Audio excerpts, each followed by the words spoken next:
Today, I have Morgan Snyder on Scroll Sessions. He's a former Spanish teacher who leaped into entrepreneurship and writing, radically transforming his life almost 7 years ago. He is also a prolific content creator on LinkedIn, dedicated family man of 6 kids, which is awesome. I come from 6. Through his work, he has raised millions for companies, initiated key partnerships, nurtured a writing newsletter from the ground up, and Morgan aims to guide executives in their creative strategy and development of their digital footprint. Morgan, welcome to the show today. Thanks Appreciate for having it. me. Yeah, it's awesome to be here. Yeah, good. Well, first of all, we got to start with the 6 kids thing. Yeah. So talk to me about your family and your kids. Yeah, so we have 6 kids, 12 down to 2, 3 boys, 3 girls. So That's awesome. I've got my soccer star is my oldest, and then I have 3 dancers. And sold my soul to the dance studio down the road. And so they do ballet and jazz and their company performances. And one of my daughters just did her first solo thing. And so that's an everyday thing. And then my 2 youngest boys are basically just like miniature WWE wrestlers, and they just attack each other all day long. That's how I grew up with my little brothers too, so I'm the same way. It's like when you're talking about your kids and you go like, this is what this kid does and this is what this kid does, and you get to the last 2 and you're like, I have no idea what they're going to be like. Yeah. I'm sort of scared. Yeah. About like how they're going to shape out. What's the age range difference? So they're 4 and 2 with my youngest boys. Are 4 and 2. Like I got 12 and 11 and 9 and 8 for the girls. So that's awesome. Just every 2 years basically. Yeah, good gap. I'm one of 6 too, and 3 boys, 3 girls in my family. Where do you sit in the order? I'm the oldest. Oh, nice. So yeah, oldest strong. Oldest strong, of 5 here. Holding strong. So yeah, no, it's fun. Big families is fun. It comes with its own unique challenges and also like just amazing. Like I loved growing up with all my siblings. Yeah. It's like you had just a bunch of friends. So that's awesome. We are a circus show when we go out. Yes. People are just staring at us. They're probably looking at Julie and I and like, you guys look like you're 17. How do you have so many kids? You have 6 kids? Like, well, I had the first one when I was 14 and then so it's it's so, like you're saying, it's so fun to have them, and it's just an adventure every day. Like it's just a blast. Like, yeah, that's awesome. I have so much fun. I love it. And you started as teaching Spanish. Yeah. Was that a passion of yours at the time?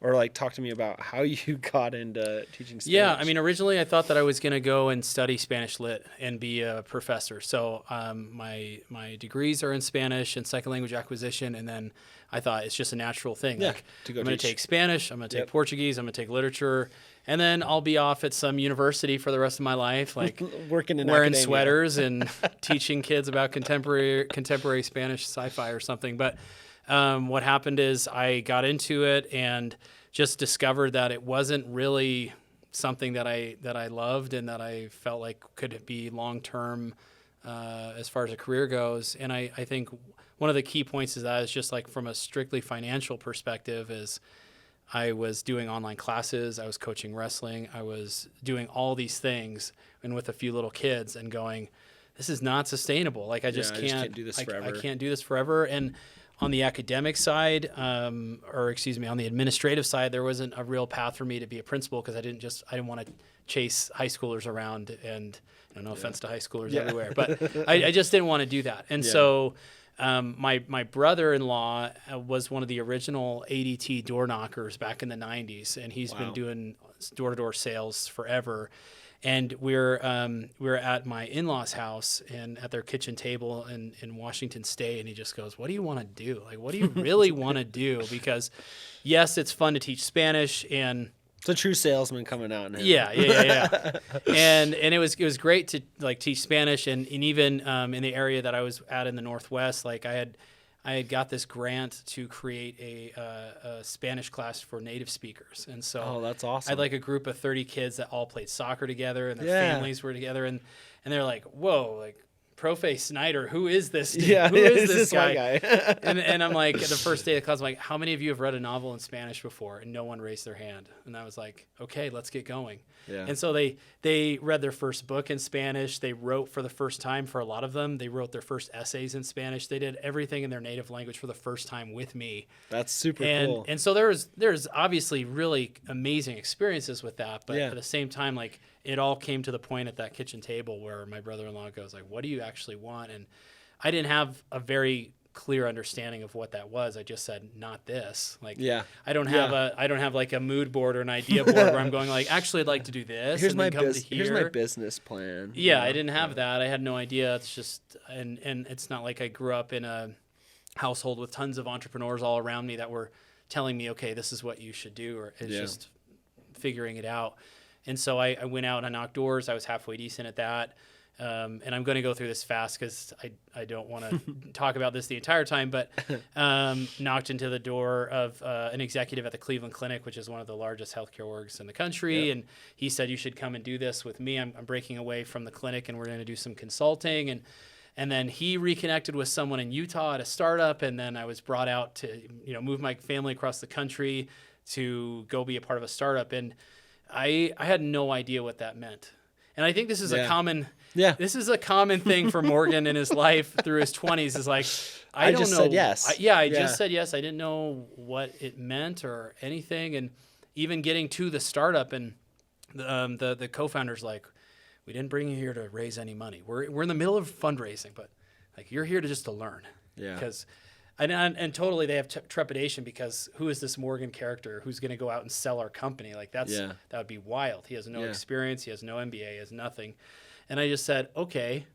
And then I walked back into the office and I started emailing people and getting on LinkedIn and doing it. Yeah. And we ended up raising a lot of money and that was an awesome experience. And I'm pretty sure they forgave me for my from your lack of experience and lack of disobedience. All the things. I guess like just my spirit animal is Juggernaut from the X-Men. Like I love that. I'm just going through doors and whatever happens. And that was sort of my mentality around that. And what it did was it shifted my own perspective, like Morgan, the Spanish teacher, to now Morgan, a startup team member. And from that, Morgan can be a value creator for somebody in a business situation, which was totally foreign, like so foreign to me. And then people came to me after I'd raised that money and said like, hey, could you help us with this project? Could you think through this for us? And I just started picking up a little additional work and eventually decided I can do this. I can do this full time. Yeah. Like I can do this. And originally I thought that I was like a pure communications person where I was tactical, creating marketing materials or messages for people or whatever. But really it's a combination of that plus the actual strategy behind what they do. What is that unique thing, that the value proposition about them? What are they not? Who are they speaking to? There's all these questions that I answer along that train of thought. And so what I've discovered now in this latest transformation of Morgan, the Juggernaut is that I can be strategic with people and be a real advisor to people. And I'm not just this and I'm not just this, but I have a lot to offer to the world and to people. And it's just been very empowering. And I think the side effects of that too is for my wife and my kids, as they're seeing their dad go through that and they get all the gory details because a lot of time I'm working from home and they're dropping off artwork in my impromptu office and asking me questions about things. And they're just living this in their face experience with the business. And, often we refer to it as our business and it's our family business. And my wife, such a fun place to be. It really is. When you get to that point. Yeah. It's cool. They start talking about it to their like when their friends come over and they're like telling them about client work and their friends are probably thinking like, I just want to play the Switch, man. Like, don't tell me about your dad's stuff. But they're, That's I awesome, think, though. yeah, I mean, a side effect of it is they're proud of it and they want to be a part of it as much as they can. And my oldest actually said, like, can I start cold calling for you? I said, wow. Oh man, we're gonna be dangerous. Like, no kidding. If he picks up the phone and starts calling people, that would be so funny, man. Yeah, that would just be hysterical. It's like my 12-year-old, like, So what are some of the things you're going through right now in your business? Like talking to people This and little kid. this little voice. How old are you? 12 and a half. But yeah, there's a lot of that. And I think it's also just, it's been fun for my relationship with my wife too, is, I think we hear a lot of chatter in different channels, like, always keep that separate. And then there's other people that are advocating for always keep it together. And I'm on the keep it together side because it has really done a lot to strengthen my relationship with her and the things that she can do to both support me and give me ideas about things. And it's so amazing. Like, she's completely separated from that world. She's homeschooling. She's doing her thing. And then like, I'll just say, hey, I'm going through this thing. And she'll say, why don't you think about this? I'm like, oh my gosh, why didn't I think? I feel so stupid. Why didn't I come up with that? And so she's just as much of an advisor to me as I am to some of my clients in thinking through their creative problems. And so that's amazing. Well, having a spouse that supports you, not only, I think especially as like an entrepreneur, is like critical. Sure. I feel like, if you're in any kind of relationship, whether you're married or not, but having like a really key relationship that isn't like tied to your business is like really important. Yeah. Like I had Corey Stevens, we just launched his episode, and we talked a lot about Mallory, his wife, as the co-founder of Taft Shoes with him, and about like really how pivotal it is to have a really supportive spouse, especially as an entrepreneur. So it sounds like your wife's really been that for you too. Yeah, she absolutely has. And not only suggesting things to me or putting things out there, but when you just don't feel like you can go on anymore, she gives me the tough love that I need, right? Just get up and do it. Yep. And then when I'm riding highs, she tells me to stay balanced, like stay focused. Yeah. I'm like, I just landed this amazing client. And she's like, that's awesome. Keep going. Like keep doing your thing, brother. Yeah. So it's really nice from like a balance and stability standpoint, because I'm still solo. I hope to someday and very soon have other people that are writing alongside me and creating things alongside me. And that I think that's coming down the pike this year. But in the meantime, she really is the force that I can interact with and have in my in my dealings and my business. That's amazing, especially as a sounding board, and you need somebody to keep you grounded. Mm-hmm. If it's not a business partner, then definitely needs to be like a very close second. And our spouses, wives, husbands, they're should be right there with you. Mm-hmm. Hopefully. Yeah, that's awesome. What are you passionate about right now with your business? What is something that you are like just psyched up about right now? I think I'm super psyched up about allowing people to realize that they have value and that they can do things on their own, and it's not like I'm helping people like see that for the first time. Like, they're very seasoned executives. They've run successful companies. They are, by all I guess measures, smarter, better, more attractive, all the things than I am. But what's so cool about what I get to do is I get inside of their world. I get inside of their business. I understand their personality, their psyche, the energy that they bring, and I try to create opportunities for them. And a lot of the times it is in the creative worlds of the different marketing channels and stuff like that. But a lot of times it's they need, similar to what we were just talking about with spouses, is they need someone that can meet them, that can tell them the truth, and that can ask them the right questions. And totally. And this has been something that's happened a lot in the last month, is whether it's in a restaurant, in a home, in a shared workspace, wherever I'm meeting people, and all I'm doing is just sitting there, just listening to them. And sometimes I do challenge them, and I'm probably one of the few people in their life that ask them the tough questions that they need to hear. Well, especially as like a more or less a neutral third party. Yeah. Especially as an executive, because I feel like you get siloed in a little bit, where it's like I can't necessarily, or maybe they think, and I'm trying to get in their head because I feel that way sometimes. It's like I can't go talk down, more or less down the food chain, and talk to them about advice or go up the food chain. Like I'm just kind of in my own head and space sometimes. So it's nice to have that third party. Well, and a lot of these executives, the only people they have in their lives are yes men and yes women. Exactly. I have this idea. That sounds great. Yeah. I want to do this. Oh, perfect. It's like, actually, no, it doesn't align with our strategy. We're not doing that. Yeah. Or like, and the other thing too is, along with value creation and creating opportunities, just like understanding how to filter everything that's coming to them, because they're at the point of their lives where they've been working, and it's time to reap. It's time to dig into all these things that they can do and make money and monetize on their experience and their knowledge. And so part of it is just picking people to go with and choosing collaborators and identifying friends and people that can champion the cause of a given executive. And when I started my business, I thought I was in a writing business. I thought I was like production, night and day. 11 o'clock, I'm going to write this ad. I'm going to do this. It's just so awesome. And then I realized I'm not really in a writing business. And I'm not even like in a communications field per se, but I'm a people-oriented advisor, and it's just working through some of the problems that they face every day and understand how I can help solve them, because they're doing operations, they are meeting with people. They don't have opportunities to sit there and think about what unique value can I present to the market?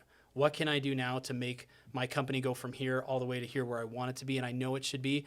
And it's like when you're staying up late at night and you're going, oh, I wish I could do this. I wish I could do that. Or if your brain just going a million miles an hour. If I could only do this. But then they wake up and it's like, oh, Groundhog's Day again. I got to run my business. And so they can not necessarily rent my brain, but they can have somebody that is just walking right alongside them that has no bias or other perspective, or that's directly tied to some of the political warfare that goes on at companies. And I can just be a friend to them. And and it's weird to say that out loud. Like, for sure, I am executive's friend. Like, but it's very much who you are now. Sure. And was there like a pivotal moment between going from tactical, the writer Morgan, to like tactical, the strategy Morgan, right? I think it's just replaying all the conversations in my head the last few months and going, I'm not here. I'm actually over here. And it's not a matter of like higher or lower, more important, less important. Yeah. Everybody has a role to play in an organization or in a business or making money, whatever. It's just identifying and saying, this is who I really am. And I think that's what I'm unlocking for people too, is I'm helping them see exactly who they are, and not the person that they wish that they could be, that they'll never get to, but understand, okay, this is exactly who I should be aiming for, and the types of things I should be producing and saying, and this is how I present myself to the world. And I understood that through years of just continuing to iterate, listening, and testing things and writing things and speaking to people. And it's just it's continuous transformation. And I was actually talking to a strategist this morning who I don't directly work with, but I started with this executive, and now he's having me work with the entire team on establishing their own. Like, if you know Gong or other people that are online, like they have massive team presence. Oh yeah, and they're all united, and everybody knows. Well, you land on a profile, it's like, oh, this is Gong. This is right? Gong. Yeah, and they also have they do a really great job of the strategic messaging across those platforms, and they have a style and an aesthetic, and I think that's what we're going for with this certain company. And I was talking to her, and she said, I'm finding my path. I'm finding my way, and I don't have anything good to say. It's like, actually, what you should do is you should be saying things, because it's in the saying that you discover exactly who you are. Totally. I love that. Well, walk me through how you start with somebody. Yeah. What's some of the initial questions that you maybe ask somebody or go through to kind of iterate and find their own voice? I do a lot of interviewing, and not only one-on-one, but I talk to teams. I go to stuff with them. Yeah. Sometimes, like I said, I show up to a house, or I go out to eat several times, or it's all very informal. And I think there's a lot that could be learned through chatting. If people would just understand that informal chats bring out like the the real meat and color between the different points, like the strategy that they want to go to, instead of being like, all right, we're locked into this 1 hour. Here's our agenda. Let's strategize, right? Like it doesn't, natural things, they just don't happen there because everyone has a role to play. Everyone has their own talk track and their own opinions, and they got to have their opinions heard within that hour in order to formulate the strategy. Yeah. And so I completely avoid that. Like if someone tells me, we'd like you to come to a board meeting. Nope. Yeah. Well, I'd like you to come to this. Nope. It's like, what do you mean? Nope. Like you work for me. And it's like, well, that's actually no. nothing real or true about what the offering is or the product service. It's like, I need to get way behind the scenes. Like, and it's not going to come out of a board meeting. It's not going to, I need to meet you at a PF Chang's or be on your couch or something else like that in order to really have the walls come down and me get to know you in that way, where we're not putting on airs or pretending to be things that we're not. And I think that is the foundation of what I do, is getting the barriers to come down, understanding exactly who this person is outside of those business scenarios, right? The things that are formalized. And what's amazing is people will just tell me everything. Yeah. And I'm not saying that like, hey, look at me, people tell me everything. I'm just saying, if you really got in those environments with the people on your team, your audience that you're trying to talk to, potential clients, it doesn't matter. Like if you just get in those informal chats and you just start talking to them, and there's no incentivizing or anything. It's just it's like, let's just have conversations about things. And that's why I start that way with every client, is text me whenever you want. Yeah. Call me whenever you want. Slack me whenever you want. I'm not going to charge you. Like it's just part of the thing. Like it's part of the engagement. And we become really close. And it's almost like hairdresser confessions. It almost is like that. That's right. That's a different story. I feel super weird when I'm getting my hair cut. I don't feel like I can really tell her anything. But yeah, I would say that's where I start. And so once you have that foundation and that established relationship where it's not like you're my contractor or you're my strategist or you're this, it's like, no, Morgan is much more than that. Like he can be my publicist. He could be my, my copywriter. He could be this for me, but more than anything, like he's a trusted person in my circle, and he's just thinking about things to help me. Totally. And he doesn't have an agenda really. I mean, he's getting paid. Like, don't get me wrong. I'm getting paid. You do this for money. But it's not. It's not like that. But it's different in the sense that I'm not advocating for more and more leverage within the company. Like I'm not trying to get a promotion. I'm not trying to make myself. You're not the yes man in their circle. I am just a guy that comes in and can answer some of those foundational questions for them. And so that's where I start. And then we start to test things. We start to experiment. So when does it become tactical, right? You take all of the listening, all the learning, and do you go straight into tactics, or are you developing the strategy and then tactics? Well, if it was up to me, I would just go wild. Like I would just start testing all sorts of things, but most executives are not super into that. They're a little more like, can we please think before we do? And I'm just more of like a do kind of a person. And so we start to test content. We write, we have talks. Like I'm monitoring all the communications that they're putting out into the world as well as inside of their own company, and trying to get, are there places that can be cleaned up so that there's more clarity within the company that points back to our strategy? And then do the content pieces that we're putting out there, really get to the crux of what we're trying to do as an individual executive and also as a wider brand. And so I do a lot of testing and experimentation. We have workshops and different things that I run with executives too. But that next level stuff is just experiment and test and learn. And in a world of immediate results, that can also be kind of tough too, because we want to discover things about ourselves instantly. Yeah. And we're conditioned to do it now. Because we're spending money, because this, but... I think also the way like marketing executives are trained now is so performance driven. Mm-hmm. Like there's almost no room anymore for like testing or for failure. Or for failure. Yeah, there's no room for failure. Well, it's like the average tenure of like a CMO is like 18 months. Like in the like Fortune 1000, it's basically 18 months. And it's because you take a big swing and miss and you're out. Yeah. And it's like there has to be more room eventually, especially with AI and with the way everything's going. Like there has to be more room for creativity, Yeah. you know? And what's the value of the relationship that you have with someone where you truly connect to somebody? It was like outside of the business world. Yeah. When you have that actual relationship where you're thinking, man, this person is incredible, and it's reciprocal. And that takes time. Yeah. You can't instantly fire that up. You don't put it in a microwave and then 2 minutes later you got a bag of friendship, right? Like, yeah, exactly. it's going to take some time. You're going to have to invest in it, and you have to be comfortable with that. Because like in my case, I wrote over 100 Substack articles in the last year. Yeah. And for the first part of that, I didn't see anything. Nobody was responding. Nobody talked to me. But as I just kept going, because I knew it was a unique channel, I'm getting them outside of the scroll of social media, and I'm having like a real talk with Morgan in their inbox, and they're staying there.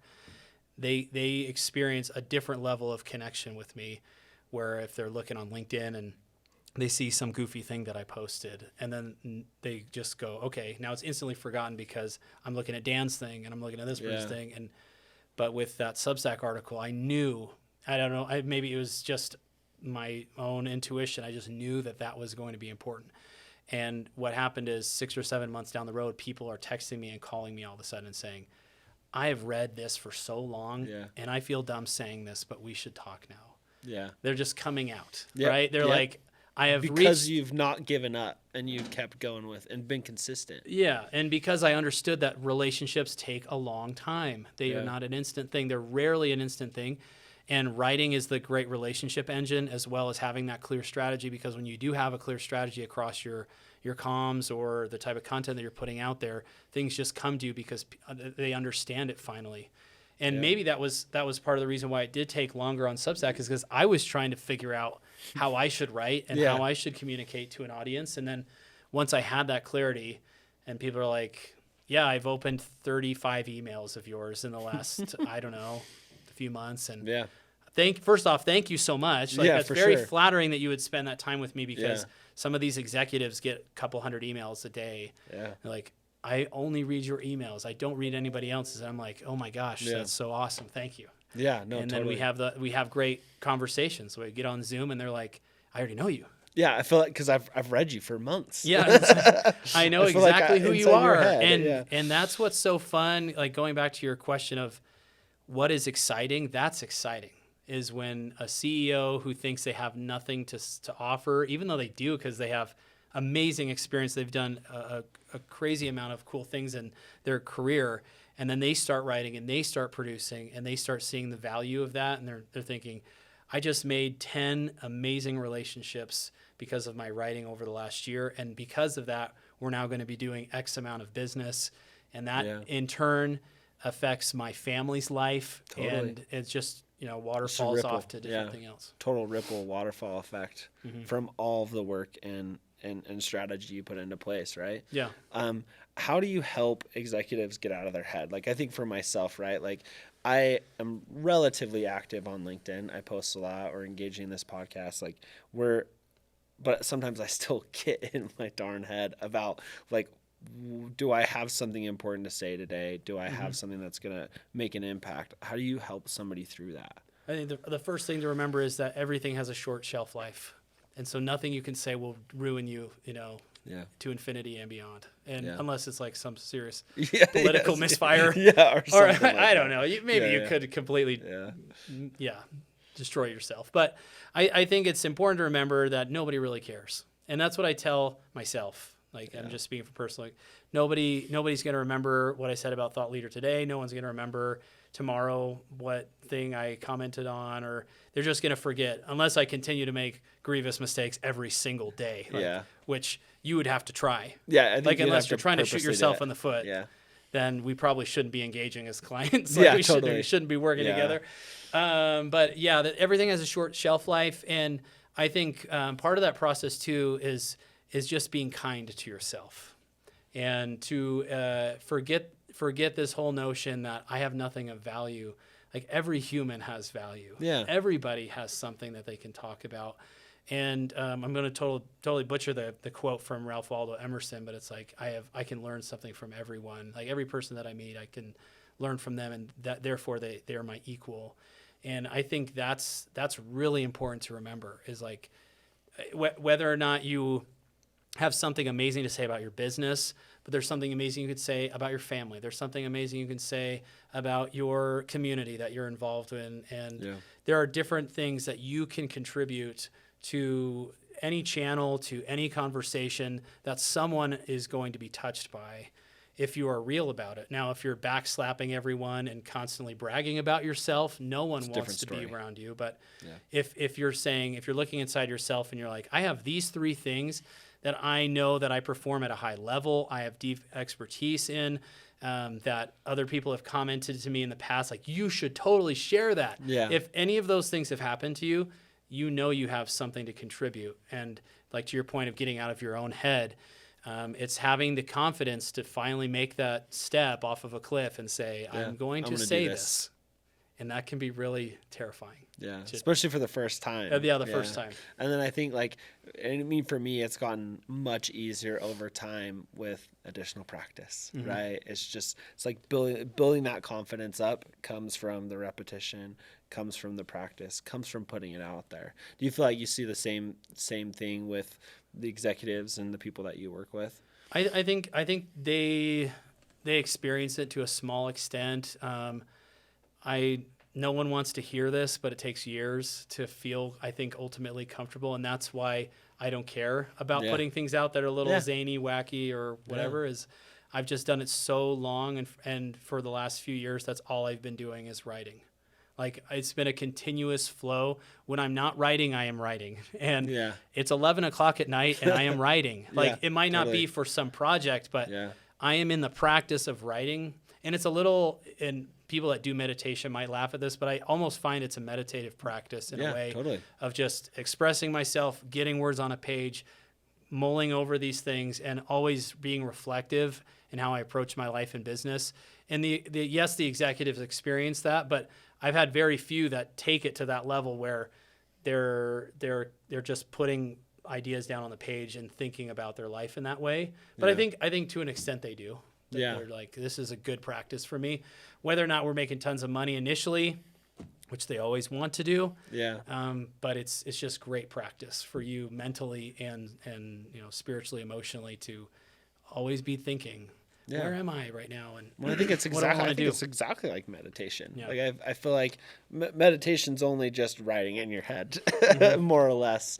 Mantras and all the things, and thinking deeply, and also letting go too, and you can do all of those things in writing. And I would just I guess put it out there that everyone should have a document where you can adjust the title, but I mean things I never want to forget. And it's just a few minutes where you spend typing out things that are wonderful in your life, things that are great, that you're grateful for, things that are happening, because so much of how we think and write affects everything else in our life. And so maybe that's why I'm doing it at night, is because I'm hoping that some of my big struggles, my big pains will be naturally solved through this subconscious sleep cycle. Like I'm going to bed and I'm the debrief of the day. I'm debriefing, and I'm also kind of saying these things are amazing in my life. And then I'm waking up and I'm going, okay, I'm out to look for those things. And maybe there's some cosmic principle to that. I don't know if there is, but I just think it's really great for anybody to put yourself in that mindset of, I'm going to do a little bit of writing, I'm going to do a little bit of thinking, I'm going to do a little bit of an adjustment every day, and I think that just helps everything. Yeah, just come together. No, exactly. How do you feel like your writing has like impacted more or less like your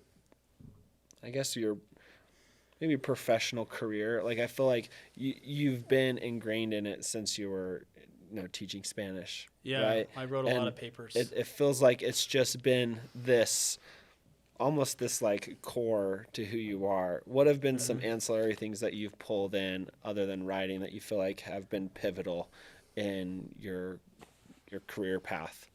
I was never, I'm going to get to the answer, I promise, but I was a really bad student in school, which seems weird that I would want to then lock myself into teaching in a public school after I was terrible at being a student.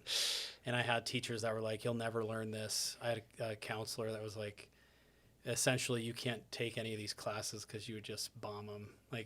every time. Those are good motivators. Well, they can be good motivators, but they can be soul Yeah. crushers too. Yeah. They can really damage you. And I think what I did, and I was probably not good at school for a lot of reasons, but I think I was not built for school, period. Like I was not built to thrive in an environment where you're At least the traditional school method, when you're locked in there. And so it was just too much and I guess I coped with that through expression and music and having I was friends with drama kids. I was also on the football team. Yeah. And I just had and I would just bounce around and talk to people, and that's how I coped. Yeah, totally. My grades were horrible, so I had to I had to get some joy out of it. And so that was a big part of it, was communication with people. And I think writing is that great. I refer to it as a relationship engine, but it is that great. It's a great way for you to make friends and to have some human connection in your life. And so through middle school and high school and into college and as an adult, I use writing as a meditative practice to have that peace. I also use it to make friends and build up my relationships and find ways to just get to know people and support other people. Other benefits of writing that have come out of just nonstop writing, I think it just has helped me become a better thinker overall. And because I don't have, I haven't run a Fortune 100 company or anything, and I feel sometimes very inadequate when I'm talking to these executives, but it has helped me to think clearer, because I'm always in the mode of how do I refine, and I get burned out by that, no doubt, because if you're always looking for refinement, it's you're just always going to you never will actually live. and be okay with not knowing things. But that is for better, for worse, writing has helped me just stay in tune with that and try to come up with answers about everything, and just being naturally curious. And when you are curious, it doesn't seem like you're getting burned out. It's just the next adventure, the next thing that you get to discover. Yeah. And so it just has helped me become very curious about my world. And that's why I think people hire me on some level, is they can just have someone that will go down every rabbit hole in the field and be comfortable. Just learning and listening and discovering. Yeah, totally. What are some of those pieces that you've discovered that you're now applying tactically? Because I think tactics are kind of always evolving, right? Whether it's on LinkedIn, whether it's whatever medium you're writing in, Substack is different than just a normal blog on your, a website, right? So talk to me about some of the tactics that you've discovered. I would say the first thing is you just go to where your audience is and you just have a ball, just have a fiesta with them. A lot of my executives enjoy Substack because it is out of the scroll and they can concentrate. There may be places where your audience lives that you just need to go there and set up shop. Discord is a huge thing for a lot of different audiences. Maybe you need to build up your place there, whether it's Instagram. I would say just pick something, pick a spot, follow through, and stop segmenting yourself to the hilt and thinking we're going to get massive exposure. And I'm not in all the channels all at the same time. I don't want to argue with Gary Vee. And there's probably some Gary Vee supporters out there. Day trading attention right now. Right, Morgan. But if you're starting up or you're in a growth stage, I would say find your audience and just start talking to them and find out what they think, how they feel, what is their reaction to the content that you're putting out there, and having some conversations and deciding that this is where we're going to camp out for a while, and this is where we can put the stake in the ground and be okay with, instead of just diversifying all over the place and killing your social media manager. Yeah, and no kidding. I mean, maybe if you that may just be one person depending on what company you're at, or which maybe is yourself. Insane. Yeah, maybe yourself too. I mean, a lot of people are running their own stuff. Yeah. Other tactical things I would say is don't be afraid of experimenting with the actual creative that you're putting out there. If you're in a white paper. And I don't know, maybe this is speaking to very few, but I was with an executive and they're my people, I don't know what that means, but my people read white papers. It's in some industries, why do they only read white papers? How do they consume that? Are they okay with that? Do they love it? Did I Yeah. love that experience of the white paper? I mean, I would hate myself. Yeah. If I read white paper. Like, Yeah. are there other things that we can offer that are a little bit more digestible or consumable where they'll actually have a pleasant experience with that?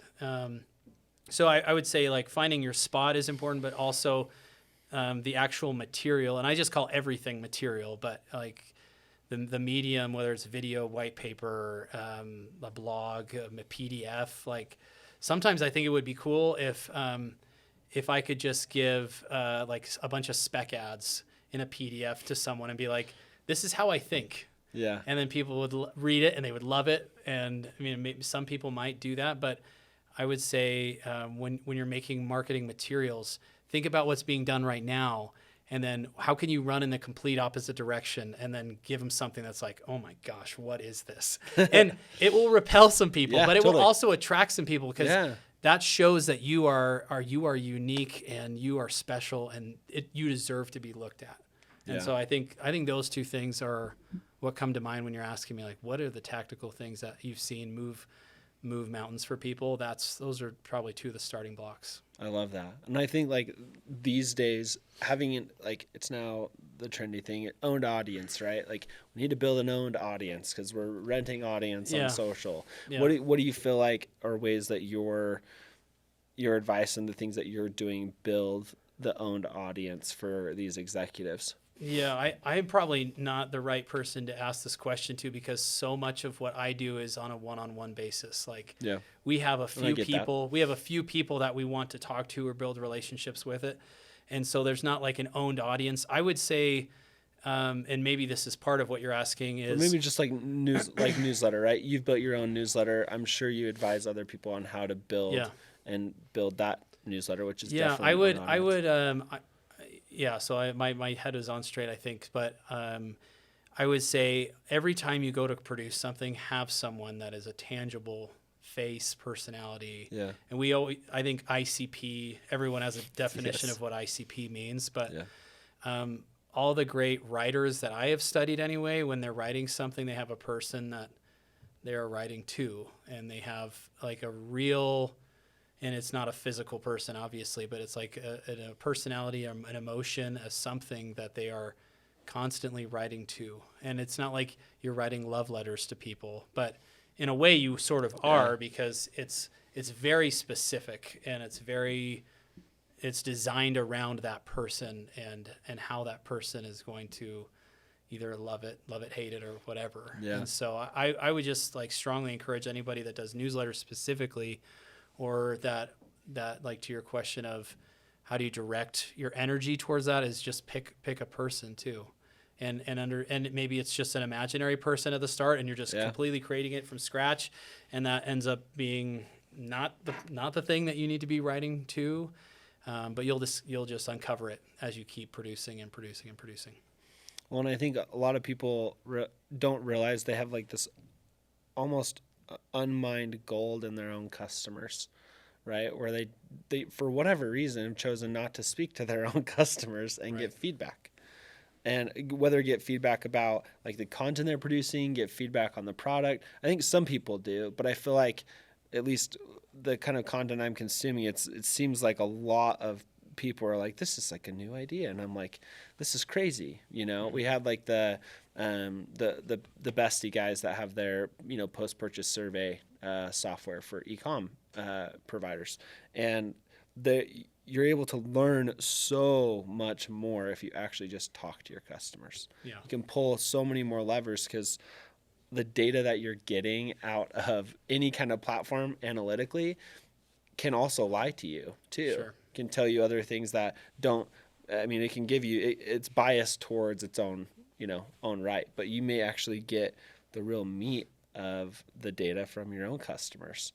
So you feel like finding probably a good medium is obviously building your own audience, but also talking to your own customers. Yeah. Right. Talking to them the way they want to be talked to, and the way that they communicate, and I've seen this with like what I consider to be like conservative, very well educated accountants attorneys, and we think that they want to be communicated in a certain way. Yeah. Like 81-page documents in 8-point font. It's like, actually, no, they're humans too. Yeah. They're probably sick of communicating in that format. They don't want that. Yeah. They just want a real human connection and something beyond their title, their position, and their status. Yeah. So talk to them that way.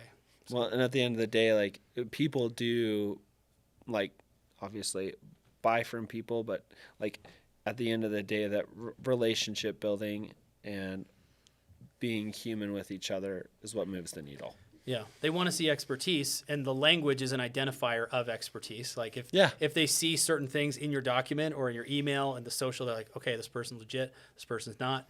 But you can still present yourself with that that content, that knowledge of your given industry, and still be human about it, and still do things that your industry is not doing currently and get noticed. I love that.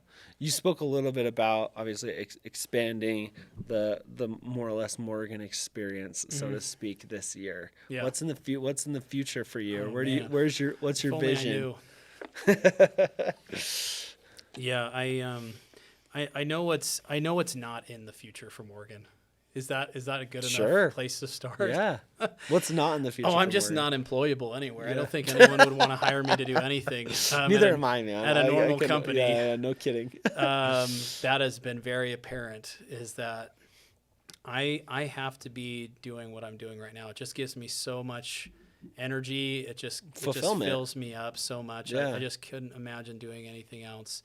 On a more serious note, I think what's next for Morgan is I want to continue to explore the idea of not doing as much of the tactical and into more of the strategy and into the relationship building for executives and some of the things that I've talked about already.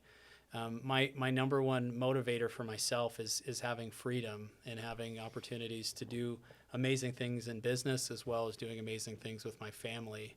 And so the freedom factor, if I can put it that way, is always top of mind. How is this going to affect my freedom?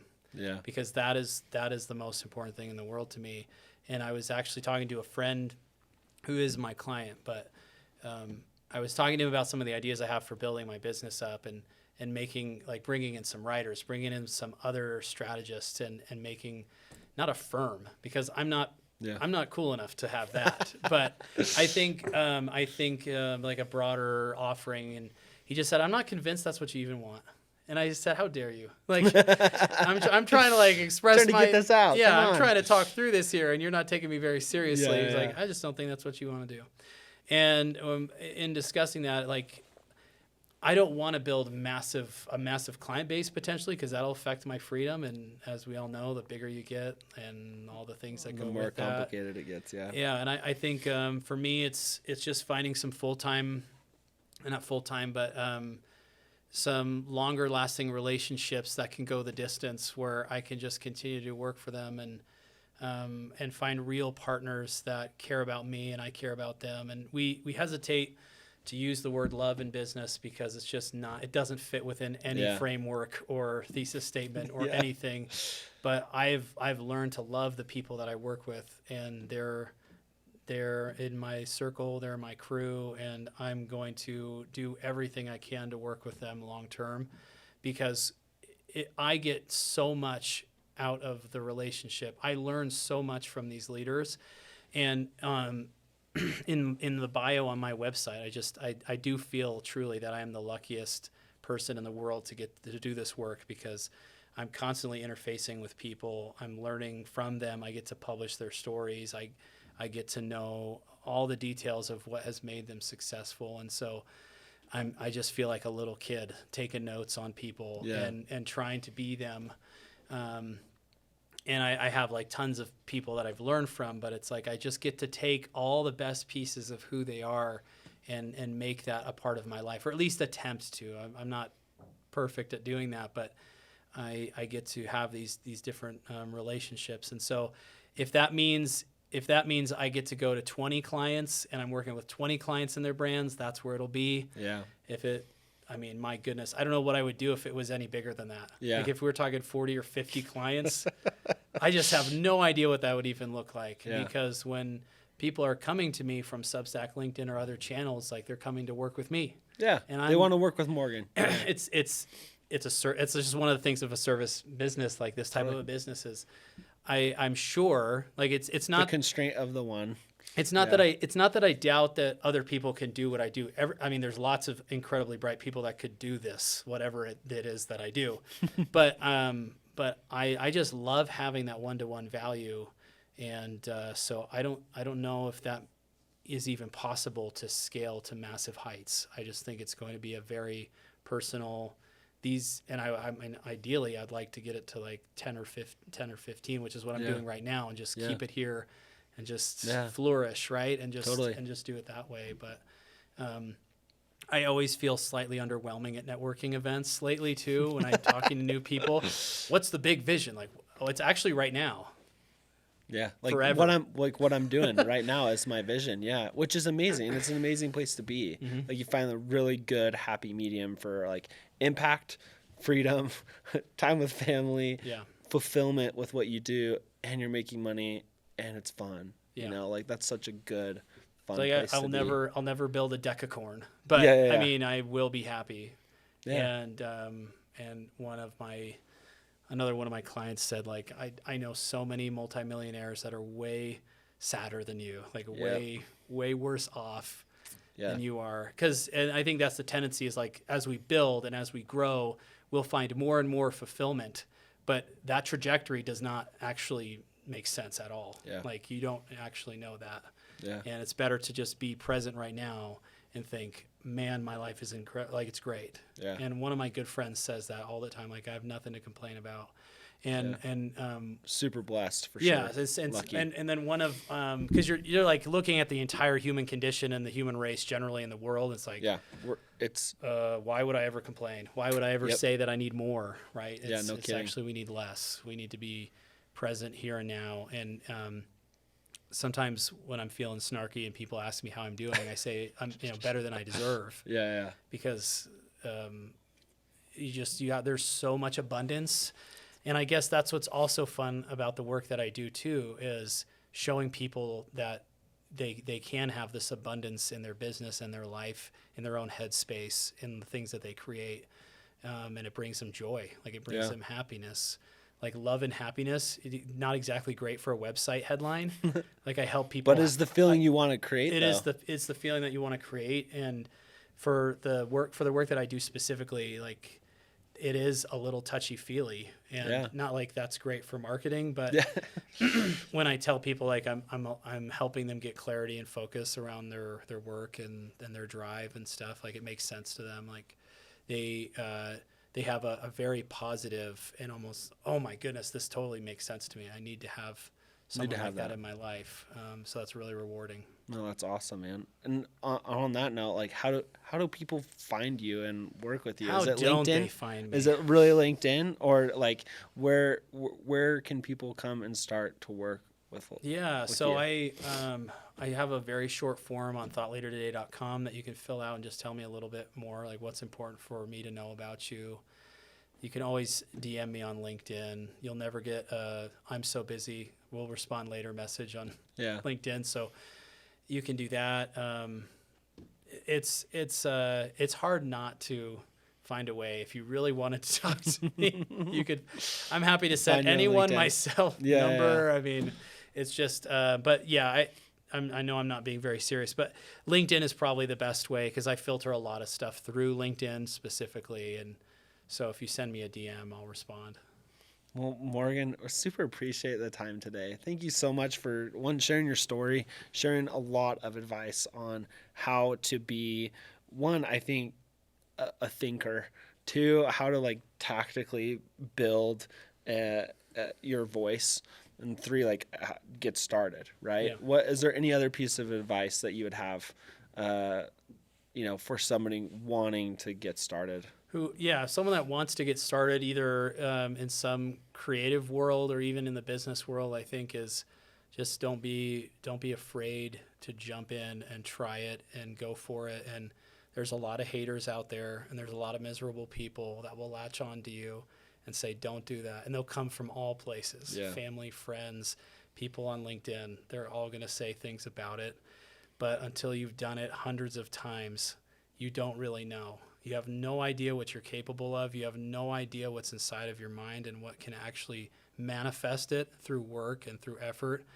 And the other part of that too is just having the confidence and the belief that every day when you wake up, hopefully you feel like you're on fire. Hopefully, and if it brings you that, and if you genuinely wake up and you're like, oh, I got this today, then you just keep doing it, and you keep doing it, and you keep doing it, and you keep doing it.